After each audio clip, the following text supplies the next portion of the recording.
Thank you, Acting Deputy President. I rise to speak on document number listed as number 8. Last December, the Senate passed a most important motion on calling on the Commonwealth, the Turnbull government, to respond to a whole number of issues to do with the Williamtown contamination. And there was one very important aspect to it where it set out that they needed to address the financial impacts on businesses and individuals. Now, when we saw the report, it was deeply shocking. It really comes across how out of touch this government is. Really, it's quite ruthless, it's uncaring, and it really is also the latest insult from the Turnbull government. And you came to the conclusion when you look at, because the report's vacuous, it goes for a few pages, but there is nothing of use there for the people of Williamtown. The Turnbull government really comes across it as given up on working to solve the Williamtown crisis arising from the contamination coming from the RAAF base that it has created. And when we debate this, that's what we need to remember. The Defence Department has admitted total liability for the toxic runoff that is now been polluting that area for years. And a little bit of the history here underlines how shocking this report is, because we found out publicly, it was disclosed about the contamination in 2015. But through estimates questioning, we came to realise that in fact the department had known for much longer, but had not told the public. Then there was an inquiry we were able to get set up in 2015, but at every stage the government has not done the right thing by the people of Williamtown. And one of the things that is so shocking is that the contamination continues to pour off the base. Now, this is a base that is incredibly important for Australia's defence. $900 million has been put into this base to upgrade it for the Jet Strike fighter planes. Now, what a number of the locals, and I've been to the area, I've been to Williamtown on many, many occasions, and what often the locals have said to me, just one of those planes would help us get our lives back on track.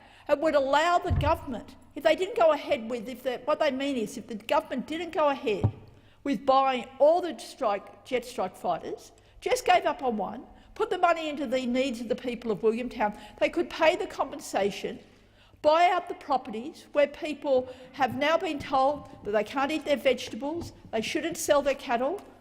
If they're running a business, the business is often collapsed. If they want to sell up themselves, they can't because the property values have crashed. Now, the decent thing, a humane, caring government would be working with these people to either help address their immediate concerns so they can stay there, because some do, but in the case of those, particularly those in the red zone, which has been identified as the most contaminated, they would be working with them so they could get out. But nothing. This report is disgraceful. The closest we get from any details about the financial impacts is where the government lists a whole number of banks and financial institutions that its task force has met with. Nothing about the details from those meetings, no information about any recommendations. All they offer us is more excuses to try and make out, well, maybe this contamination isn't that bad for your health after all, which goes against so much of the United Nations work, international health studies that have identified various cancers linked with this contamination. And then another thing that's adding to the stress of the local people is that the contamination hasn't stopped coming off the base. This is one of the things that is so extraordinary, that the action hasn't been taken to clean up the pollution on the base itself. Now, I acknowledge it's difficult to manage this. It's a water-soluble chemical. It gets into the water, it gets into the soil, it quickly is dispersed. But the knowledge is there, the ability is there to contain it and then treat this area. But that hasn't been done.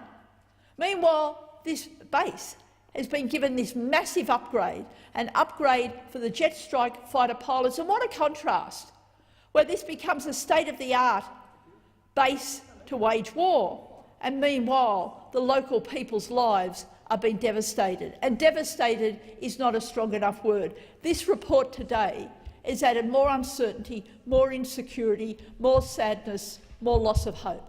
And that is what the government has delivered with this report before us today. I do wish to continue my remarks, Madam Deputy President. So the question is, beg your pardon. Yes. So is leave granted? Senator Rhiannon has asked to continue her remarks. The leave is granted. Senator Steele, John, were you seeking the call? Yes, to speak on document 9.